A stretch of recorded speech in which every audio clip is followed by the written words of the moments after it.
Antes de comenzar no olvides suscribirte, darle like y comentar. Puedes seguirme en mis redes sociales para proponerme nuevas historias y apoyarme, enlaces en la descripción. Cazadores de sombras. Las últimas horas. La cadena de hierro. De Cassandra Clare. Capítulo 21. El mismísimo camino del infierno. Volved, queridos, volved, falsos y rápidos. Este frecuentado sendero que recorréis me temo que es el mismísimo camino del infierno. No, demasiado inclinado para escalar, no, demasiado tarde para el coste contar. Esta bajada es fácil, pero no hay modo de regresar. Cristina Gabriel Rossetti. Amor Mundi.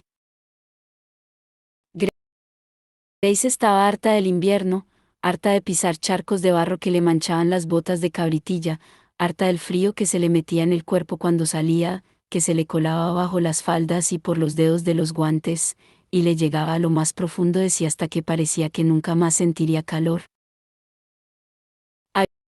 Había pasado muchos otros inviernos acurrucada en la mansión Blackton. Pero este invierno había salido sigilosamente casi todas las noches. Y regresaba a casa de los Briestock, helada hasta la médula, para encontrarse con las mantas heladas y la botella de agua caliente de cerámica a los pies de la cama ya sin ningún calor. Esa noche, sin embargo, Grace hubiera preferido mucho más haber permanecido en su pequeño dormitorio en casa de los Briestock, quizá con Jessie de visita, que hallarse donde estaba, reuniendo el valor para colarse en la casa de la cónsul mientras un helado viento invernal le atravesaba el abrigo, y las lechuzas nocturnas ululaban desde las ramas de los árboles de la plaza. Había supuesto que, a esa hora, todos estarían dormidos, pero, para su fastidio, brillaba la luz en las ventanas de los sótanos, bajo el nivel de la calle. Quizá Henry Fairchild las hubiera dejado encendidas por error. Sin duda, era lo suficientemente despistado para que eso fuera posible. A no ser que quisiera morir helada, tendría que correr el riesgo. Avanzó sigilosamente por el costado del edificio hacia la escalera que daba a la sala de la caldera, que se conectaba con el laboratorio por un pasaje estrecho y húmedo que casi nunca usaba nadie. Llevaba consigo la llave maestra de la casa, que hacía tiempo que le había sustraído a Charles. Se alegraba de que éste siguiera en Francia y no pudiera averiguar lo que ella estaba a punto de hacer. Se coló dentro y avanzó sigilosa en la oscuridad, siguiendo la débil luz que entraba por el otro extremo del estrecho pasaje. La puerta del laboratorio estaba entornada, miró por la estrecha abertura y vio que la sala estaba vacía, con el espacio de trabajo de Henry tan descuidado como siempre. Entró, y pegó un brinco. Christopher Lightwood estaba allí, sobre un taburete de madera en un rincón, observando un peculiar objeto que movía en la mano. ¿Qué estará siendo escondido en un rincón?, pensó Grace furiosa. ¿Acaso no podía sentarse a la mesa, como una persona normal, donde ella lo habría podido ver antes de entrar? Sonrió y abrió la boca para mentirle, estaba haciendo un recado para Charles, que se había dejado algo en su antiguo cuarto, cuando Christopher se volvió hacia ella parpadeando. «Ah. Eres tú», dijo Christopher con su radiante sonrisa de costumbre. Pensaba que volvía a ver ratas. «Hola, Grace». Es muy tarde», repuso ella en un tono de charla, como si se encontrara con hombres en sótanos todos los días. «¿Saben los Fairchild que estás aquí?» «Oh, siempre estoy aquí», respondió él mientras alzaba hacia la luz el peculiar objeto. Parecía una estela rara. «Henry tiene muchísimo equipo, y no le importa que lo use». «Pero, ¿no me vas a preguntar lo que hago aquí?», inquirió Grace mientras se acercaba a la mesa de trabajo. ¿Y por qué iba a hacerlo? Christopher parecía realmente perplejo. «Estás prometida a Charles, sin duda, tienes derecho a estar aquí». Grace carraspeó para aclararse la garganta. «Es para una sorpresa para Charles». ¿Podría convencerte para que te apiadaras de mí y me ayudaras a encontrar un ingrediente en concreto? Christopher bajó del taburete. ¿Le estás preparando una sorpresa científica a Charles? Nunca he creído que la ciencia le interese mucho. Dejó su estela rara sobre la mesa de trabajo. ¿Te gustaría una pequeña visita guiada por el laboratorio? Me atrevería a decir que es el taller científico mejor equipado de todo Londres. Grace se quedó desconcertada. No lo había forzado a ofrecerle la visita, se le había ocurrido a él. Pensó que podría haberlo reducido a un bulto balbuceante, diciendo cosas como, moriría por ayudarte con cualquier cosa que pudieras desear, con los ojos viscos de anhelo. Pero como Christopher parecía realmente encantado de tener la oportunidad de enseñarle sus matraces y tubos y frascos, Grace se encontró conteniéndose. Lo cierto era que no le gustaba usar su poder, pensó, mientras él la llevaba ante una serie de estantes cargados de pequeños tarros llenos de sustancias coloridas, y comenzaba a hablarle sobre una tabla de elementos químicos inventada por un científico en Rusia hacía unos cuantos años. Emplear su poder la hacía sentirse atada a su madre, a la oscuridad a la que servía su madre. Mientras ella contemplaba el contenido de los tarritos, Christopher le habló del modo en que la magia y la ciencia se podían combinar para crear algo totalmente nuevo. Ella no acababa de seguirlo, pero se sorprendió a sí misma queriendo saber más, mientras él le explicaba para qué se empleaban diferentes objetos e instrumentos, y le hablaba de los experimentos que Henry y él realizaban y las cosas que habían descubierto. Grace recordó la vez que la había acompañado a casa desde el picnic el verano anterior, durante los ataques de los demonios.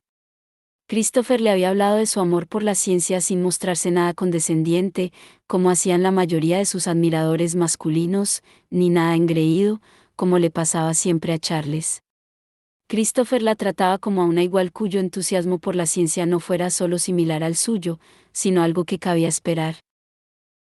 ¿En qué estabas trabajando cuando he entrado? Preguntó ella con auténtica curiosidad cuando él acabó el paseo por las estanterías y las cajas llenas de especímenes e ingredientes cuidadosamente etiquetados. Christopher la llevó hasta donde estaba la estela y le pasó una lupa para que pudiera ver los dibujos con mayor claridad. Eran muy raros, no exactamente iguales a las runas que estaba acostumbrada a ver sobre la piel de los cazadores de sombras, pero tampoco totalmente diferentes. No es una estela de verdad, explicó él. La he llamado pitos, porque también se transforma en una especie de caja. Podría tratar de derretir el material, para ver si realmente es de adamas, pero el problema es que una vez que derrites algo, no puedes volver a ponerlo como estaba antes. Supongo que no, dijo ella. ¿Puedo cogerla? Christopher se la pasó. Grace notó el peso en las manos, sin saber muy bien qué estaba buscando. Si fuera una cazadora de sombras corriente, habría sujetado muchas estelas, pero Tatiana siempre había estado en contra de que estudiara o entrenara. Christopher parpadeó con sus extraños ojos color violeta. Que tenga la apariencia de una estela no significa nada, especialmente si se pretendía disfrazar su función, por alguna razón. Extiende el brazo, dijo Grace impulsivamente. Christopher se subió la manga de la camisa y dejó al descubierto una marca en la parte interior del antebrazo. Destreza, quizá. ¿O técnica? Prueba, si quieres, la animó él. Dibuja algo. Grace le puso la punta del lapito sobre la piel y vaciló, sintiéndose de repente insegura. Por un momento deseó haber usado su poder en él, sentía una gran necesidad de la confianza que eso le hubiera aportado. Lenta y torpemente, dibujó la runa en Kelly, la primera runa que aprendían a dibujar la mayoría de los cazadores de sombras. Poder angélico. Se sorprendió al ver que, en cuanto la acabó de dibujar, la runa desapareció del brazo de Christopher. Es raro, ¿verdad? Christopher se examinó el brazo, era evidente que ya había intentado eso antes. Dibujas una runa y desaparece. Esta runa de creación que tienes en el brazo, dijo Grace, ¿Te importa mucho? No, la verdad es que no. Grace cogió lapitos y, con la punta, resiguió la runa en el brazo de Christopher. Él la observaba con interés, y luego con cierta sorpresa, cuando la runa de creación resplandeció y desapareció. Christopher alzó las cejas asombrado. Vaya, exclamó complacido. Intenta dibujármela de nuevo. Pero eso no era lo que se le había ocurrido a Grace. Como una prueba, se puso la punta de lapitos en su propia muñeca, y vio que la runa de creación aparecía allí, definida y negra contra su piel. Caramba, soltó Christopher. Así que puede pasar runas de una persona a otra. Me pregunto si esa será su función o solo uno de sus poderes. No pareces muy sorprendido, observó Grace. Al contrario. Nunca he oído nada sobre transferir una runa de un cazador de sombras a otro. No, me refiero, Grace deseó no haber dicho nada. Me refiero a que no pareces sorprendido de ver que me pongo una runa. ¿Y por qué iba a estarlo? Preguntó Christopher con evidente perplejidad. Eres una cazadora de sombras. Eso es lo que hacemos. A Grace se le encogió el corazón. Seguramente, Christopher pensaría que ella era bastante rara y, por alguna razón, eso le molestaba. Pero Christopher estaba concentrado en lapitos que ya tenía en las manos. Me pregunto cómo debe funcionar. Aliviada de haber cambiado de tema, Grace se la devolvió. Todo lo que sabemos por ahora es que puede pasar runas de una persona a otra, ¿no? Sí, claro, pero ¿por qué? E igual de importante, ¿cómo? Las runas no se pueden meter en un metal ni en cualquier otra sustancia, por lo que yo sé. Así que, ¿estará enviando la runa a otra dimensión para almacenarla y luego la trae de vuelta? ¿Como un portal en miniatura para runas? ¿Una dimensión para almacenar runas? Dijo Grace dudosa. Eso no parece muy probable. Christopher le dedicó una sonrisa tímida. Aún estoy en la fase inicial de mi investigación, formulando la primera hipótesis. Gesticulaba excitado al hablar, con las manos, llenas de manchas, quemaduras y cicatrices, cortando el aire. Sustancias diferentes tienen propiedades diferentes, la densidad, por ejemplo, o la inflamabilidad, o docenas de cosas más. Las cosas mágicas no son una excepción. Por ejemplo, he estado tratando de determinar de qué está hecho el adamas. Todas las cosas del mundo están hechas de elementos, como el hierro, el oxígeno, el cloro y demás. Y solo hay un número discreto de elementos. Sin embargo, el adamas no es uno de ellos. Sin duda tiene propiedades mágicas aparte de su configuración física, pero, de repente se cayó, como afligido. Perdona, Grace, todo esto debe parecerte tremendamente aburrido. Grace supuso que el aburrimiento era la reacción que Christopher acostumbraba a recibir de la mayoría de la gente. Pero Grace no estaba aburrida ni lo más mínimo. Ojalá pudieran seguir hablando. Pero Christopher la miraba expectante. Y si había algo que no podía soportar era que los otros tuvieran expectativas. Porque siempre los iba a decepcionar. No, pero... verás, estaba esperando encontrar un poco de polvo de ala de polilla activado. La luz en los ojos de Christopher se hizo menos intensa. Se aclaró la garganta y dejó la pito sobre la mesa. Solo tenemos del desactivado, dijo en un tono profesional, pero supongo que podríamos activarlo aquí. Oblígalo, le susurró una vocecita en su interior, la misma voz que la había llevado a forzar a todo tipo de gente a cumplir su voluntad. No hace falta, contestó con la mirada baja, desoyéndola. Ya puedo arreglármelas yo. Muy bien, repuso Christopher. Estoy en deuda contigo por ayudarme a descubrir lo que hace este artefacto, así que estaré encantado de ayudarte. Voy a buscar el polvo, y luego te importaría salir por donde has venido. Te dejaría salir por la puerta principal, pero la uso muy pocas veces. La tienda de Hipatia Beck se hallaba en un edificio de ladrillo de una sola planta, entre una empresa naviera y un restaurante, pequeño y húmedo, que servía café y bocadillos a una clientela de estibadores. El exterior de la tienda parecía una pequeña fábrica en desuso. Los mundanos que pasaban por la calle Limehouse solo verían una puerta con un candado y un letrero de latón por encima y ventanitas cubiertas de suciedad. Lucy sabía que hacía mucho tiempo, ese lugar había sido una tienda de curiosidades regentada por una llamada Jobs.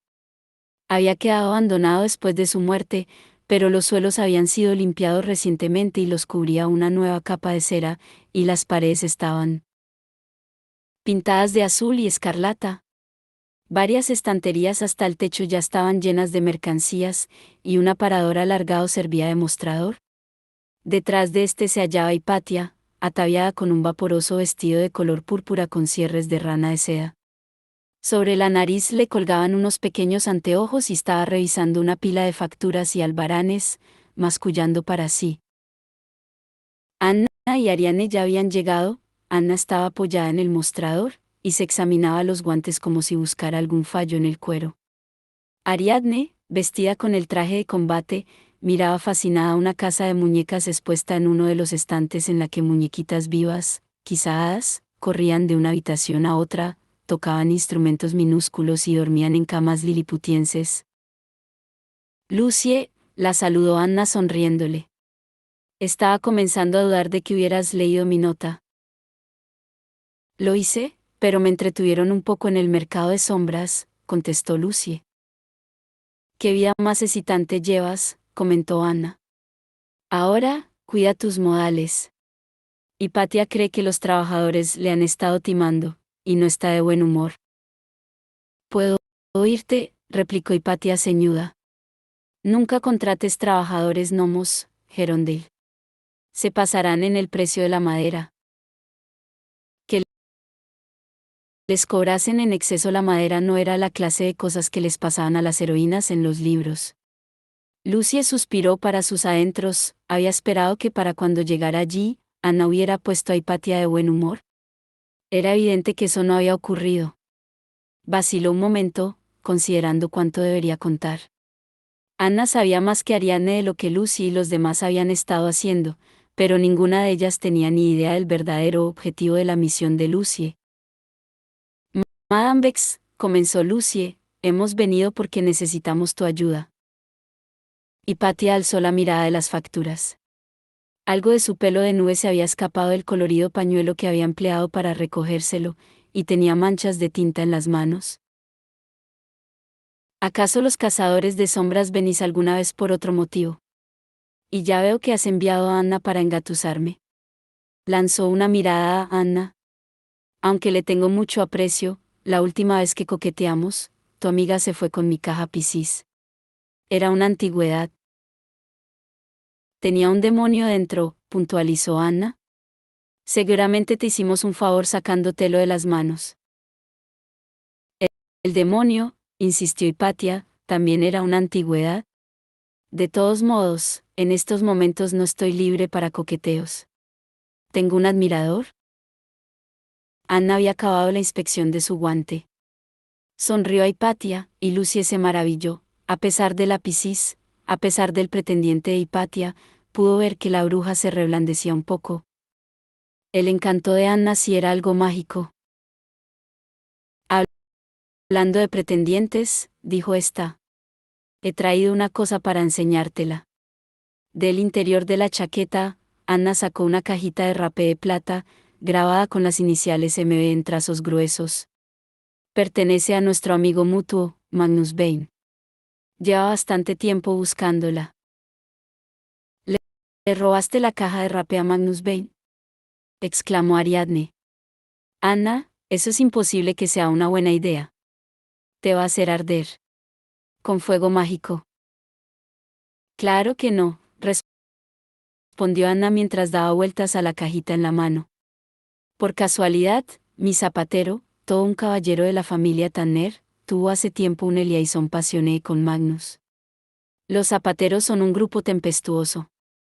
Cuando las cosas acabaron mal entre ellos, el zapatero le cogió la caja de rape a Magnus, porque sabía que le tenía cariño. Sonrió a Hipatia. He pensado que te gustaría devolvérsela. Estoy segura de que te estará muy agradecido. Hipatia alzó una negra ceja. ¿Y cómo sabes tú que el señor Ben es mi admirador? Pensaba que habíamos sido muy discretos. Yo lo sé todo, respondió Anna, como lo más normal. Hipatia miró la cajita. Puedo ver que no me estás ofreciendo algo a cambio de nada. ¿Qué es lo que quieres? Hablar contigo sobre un asunto que tiene que ver con los brujos, contestó Anna. Un antiguo asunto, que ha sido recientemente desenterrado, por decirlo así. La muerte de un joven cazador de sombras llamado Jesse Blackthorne. Hipatia pareció alarmarse.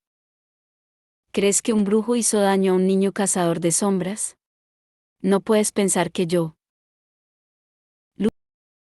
Lucy se encogió por dentro. Casi deseó poder decirle a Hipatia que era la intervención del brujo sin nombre en lo que le ocurrió a Jesse después de su muerte lo que más necesitaba comprender.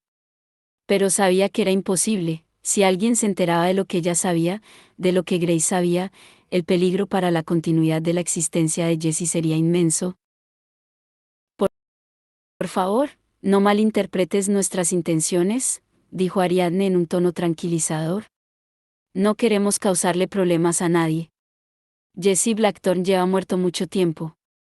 Solo queremos saber lo que le pasó. Hipatia las miró a las tres con suspicacia durante un largo instante, luego alzó las manos suspirando. Apartó los papeles, buscó por el mostrador hasta que encontró un platito con caramelos y cogió uno, sin molestarse en ofrecerles a las demás. Y, decime, ¿para qué creéis que contrataron a ese brujo? ¿Conoces las primeras runas? Preguntó Lucie, e Hipatia asintió con cara de aburrimiento. La mayoría de los niños pasan por ese momento sin ningún problema. Unos cuantos sufren alguna mala reacción. Jesse Blackthorne murió de dolor. Tragó saliva. Y se nos ha dicho que algún brujo debió de estar involucrado en lo que le pasó. Hipatia se metió el caramelo en la boca. ¿Su madre era una mujer con un nombre peculiar, como ruso? Sí, contestó Lucy ansiosa. Tatiana. Hipatia las miró sobre sus manos unidas por las yemas. Hace algunos años, buscó la ayuda de un brujo para que le hiciera hechizos de protección a su hijo. Acababa de nacer, y no quería involucrar a los hermanos silenciosos o a las hermanas de hierro. Aseguraba que no se fiaba de los cazadores de sombras. No puedo culparla, pero ninguno de nosotros quería tener nada que ver, ninguno excepto Emmanuel Gast. Emmanuel Gast. Lucy se estremeció de arriba abajo al recordar el cuerpo de Gast destrozado, tendido sobre las maderas desnudas del suelo de su piso. Habían separado la carne del hueso, las costillas estaban abiertas y mostraban una caverna roja hundida.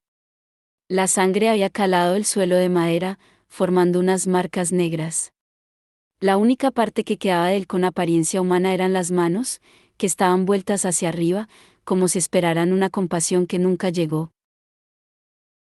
Emmanuel Gast había cumplido las órdenes de Belial, y había sido asesinado por ello. Una sospecha se le fue formando a Lucy en la cabeza, aunque mantuvo su expresión de vaga curiosidad. ¿El brujo al que mataron durante el verano? Preguntó Ariadne. Ese mismo. Hipatia parecía imperturbable.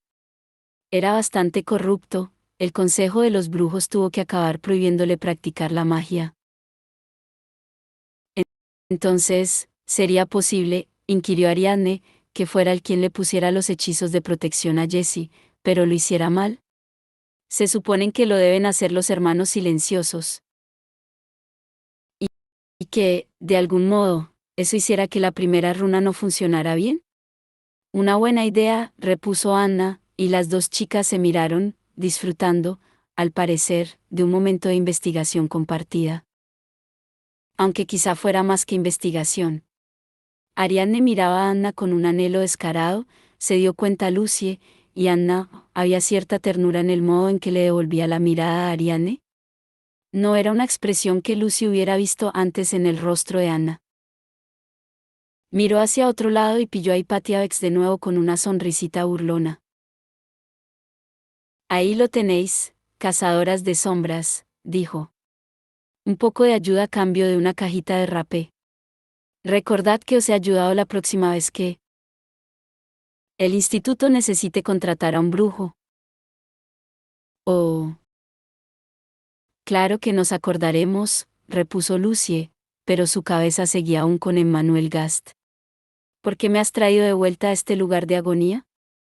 ¿Qué es lo que quieres, cazadora de sombras? Hypatia hizo un gesto para que se fueran.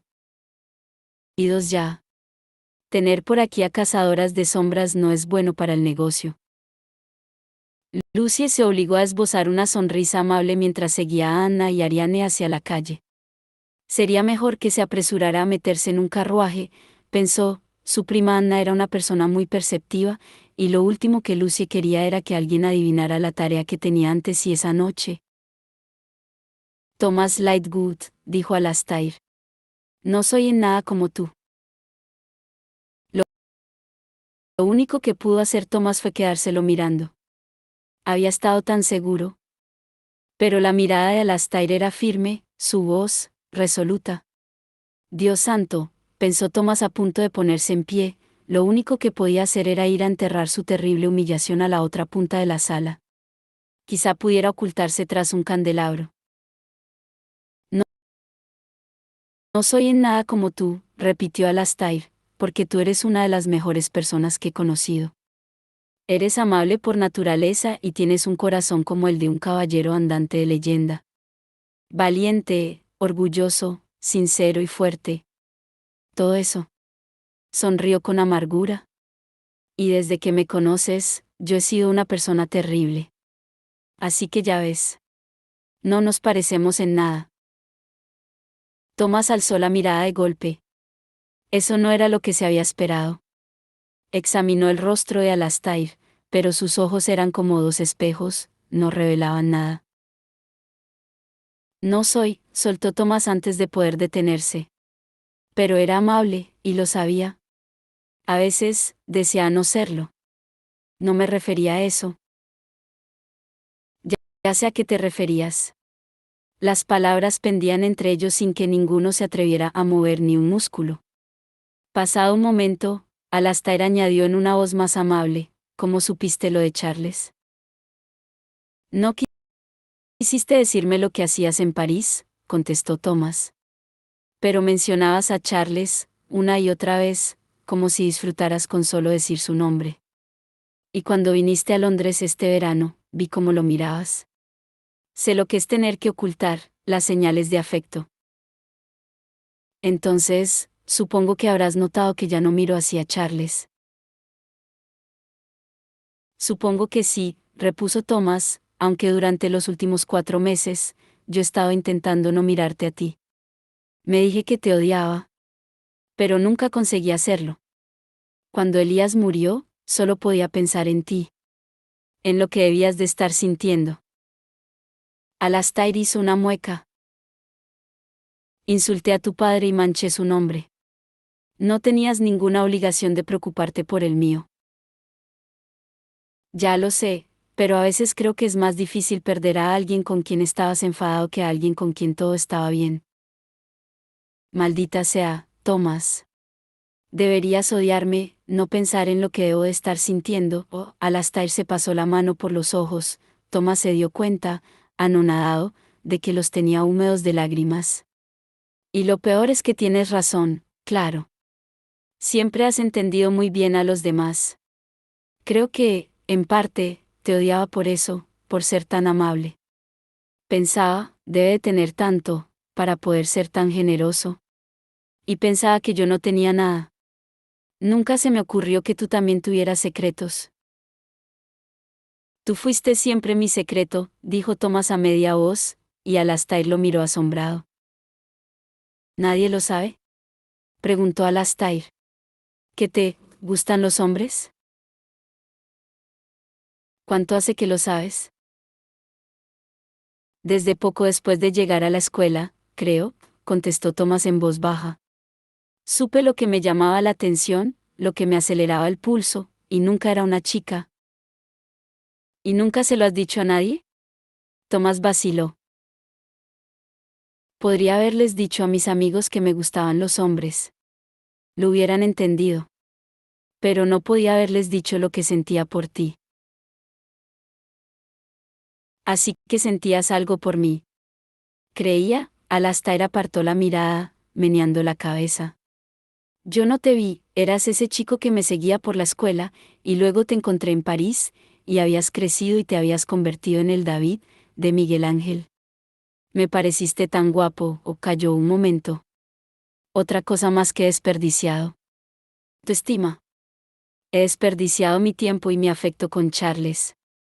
He desperdiciado mi oportunidad contigo. Thomas se sintió como mareado. Acaba de decir Alastair, ¿me pareciste tan guapo? Alastair, que era literalmente la persona más bella que Thomas había conocido. Quizá no, repuso. Sobre mí, me refiero. Alastair parpadeó asombrado. Habla claro, Lightwood, dijo con irritación. ¿Qué quieres decir? Quiero decir esto, contestó Thomas, y se inclinó para besar a Alastair en la boca. Fue un beso rápido, Thomas nunca había besado de verdad a nadie antes, solo unos cuantos instantes furtivos en algún rincón oscuro del Devil's Tavern, así que fue un beso rápido y casi casto. A Alastair se le dilataron las pupilas, y cuando Thomas se apartó vacilante, Alastair le agarró con fuerza por la camisa. Se dejó caer de rodillas, para estar cara a cara, con Thomas sentado sobre los talones, sus cabezas quedaban al mismo nivel. Thomas, comenzó Alastair. Su voz era áspera, insegura, Thomas confió en que él tuviera algo que ver con eso. De repente, Alastair le soltó la camisa y comenzó a volver la cara. Imagínate, dijo Thomas. ¿Y si nunca hubiéramos ido juntos a la academia? ¿Y si nada de todo eso hubiera ocurrido y nos hubiéramos visto por primera vez en París? ¿Y si esta vez fuera solo la segunda? Alastair guardó silencio. De tan cerca, Thomas podía ver los puntos grises en sus ojos oscuros, como delicadas venas de cristal en un mármol negro. Entonces, Alastair sonrió. Era el fantasma de su vieja sonrisa arrogante, con solo un toque de la malicia altiva que Thomas recordaba de la escuela. En aquel entonces, le había hecho que el corazón le diera un brinco, se le aceleró. Maldito seas, Thomas, exclamó Alastair, y había resignación en su voz, pero también algo más, algo oscuro, dulce e intenso. Al momento, ya estaba tirando de Thomas hacia sí. Sus cuerpos chocaron, torpe y electrizantemente. Thomas cerró los ojos, incapaz de soportar tanta sensación, cuando los labios de Alastair se posaron sobre los de él, con suavidad al principio, pero con confianza creciente, exploró la boca de Thomas, y fue como volar, algo que éste jamás había imaginado. El calor y la presión de la boca de Alastair, la suavidad de los labios y la piel, la pura intensidad de la respiración y el movimiento conjunto con Alastair Carstairs. Nunca se había imaginado nada igual. Nada como el suave ronroneo que emitía Alastair mientras le acariciaba el pecho y los hombros a Thomas, como si fueran lugares en los que llevaba tiempo deseando estar. Nada como la sensación del pulso de Alastair contra sus labios cuando Thomas lo besó en la curva del cuello. Y, en ese momento, Thomas solo pudo pensar que si había tenido que ser arrestado por asesinato para que esto sucediera, había valido la pena. Con cuidado, Christopher le puso un tapón de goma al último de los tubos de ensayo. Desde la partida de Grace, había estado ocupado, anotando los resultados de sus experimentos con lapitos hasta el momento, pero le había costado concentrarse. Había estado pensado en secretos, en cómo la gente parecía saber lo que era bueno compartir con los demás y lo que había que callarse, qué palabras podían animar y cuáles hacer daño, como la gente lo sorprendía por ser incapaz de comprender los conceptos más simples, por mucho que se les explicara con toda claridad, mientras que otros parecían entender a Christopher sin que éste tuviera que hacer ningún esfuerzo considerable. No muchos otros, Henry, sin duda, y Thomas, por lo general, y con frecuencia, aunque no siempre, el resto de sus amigos. Pero, desconcertantemente, Grace parecía ver a Christopher con toda claridad. Hablar con ella había sido tan fácil que se había olvidado de filtrar lo que decía, solo pensándolo para asegurarse de que lo diría de la forma adecuada. No le diría a nadie que la joven se había colado en el laboratorio, no hasta que hubiera tenido más tiempo para pensárselo. Sería por eso por lo que James se había sentido atraído por Grace. Pero a James no le interesaban ni los experimentos ni la ciencia, al menos no del modo que parecían interesarle a Grace, que había mostrado un gran interés en observar por el microscopio los componentes de la pólvora que él había estado estudiando y una gran curiosidad por ver el contenido de sus diarios. Pero era una tontería darle más vueltas. Seguramente, Grace no volvería a visitar el laboratorio. Era una pena, había tantos grandes descubrimientos realizados por equipos trabajando en tándem. Ahí estaban los Curie, que acaban de ganar el premio Nobel por sus experimentos con la radiación. Quizás si le hablara de los Curie. Los pensamientos de Christopher se vieron interrumpidos por alguien llamando a golpes en la entrada principal. Corrió arriba para abrir la puerta, el resto de la casa hacía horas que debía de estar durmiendo. Abrió la puerta y se encontró a Matthew esperando en el porche. Estaba envuelto en un abrigo de lana roja, sin sombrero y se soplaba las manos para calentárselas. Christopher se quedó parado. ¿Por qué estás llamando a la puerta de tu propia casa? Matthew puso los ojos en blanco. Creo que han cambiado la cerradura. Mi madre haciendo de las suyas. Oh, bueno, ¿quieres entrar? No hace falta, solo vengo a hacer un recado. Me ha enviado James. Aún tienes lapitos, ¿verdad? Claro. Afirmó Christopher animándose. Atropelladamente, le explicó el descubrimiento de que la estela quitaba las runas a una persona y se las transfería a otra, aunque, por razones que no sabría explicar con claridad, no mencionó a Grace. Y debo decir que lo encuentro muy raro, concluyó. E inefectivo. Pero el asesino debe estar matando a la gente y cogiéndole las runas por algún oscuro propósito que aún no alcanzamos a entender. Muy bien, ya veo, repuso Matthew, aunque Christopher no estuvo seguro de que viera nada, porque no parecía estar prestándole atención. Para lo que sea que sirva, James la necesita ahora, así que mejor se la llevo ya. Naturalmente, James ya debía de tener algún plan, a James siempre se le ocurrían planes. Christopher se palpó los bolsillos buscando uno de los trapos que usaban para limpiar sus instrumentos. Envolvió cuidadosamente lapitos y se la pasó a Matthew. Es mejor que te la lleves, comentó. De todas formas, estoy completamente agotado. Me voy a dormir a tu cuarto, si no te importa, ya que tú tienes todo el otro piso para ti. Claro, respondió Matthew mientras se metía lapitos en el bolsillo del abrigo. Mi casa es tu casa. Se despidieron, y luego Christopher subió al dormitorio de Matthew, que parecía extrañamente vacío desde que éste se había llevado muchos de sus libros y pertenencias al mudarse. Por su cabeza de científico le rondaba la sensación de haberse olvidado de algo, algo sobre Matthew, quizá algo que se había olvidado decirle. Pero estaba demasiado agotado para pensar. Al día siguiente ya tendría tiempo de sobra para recordarlo.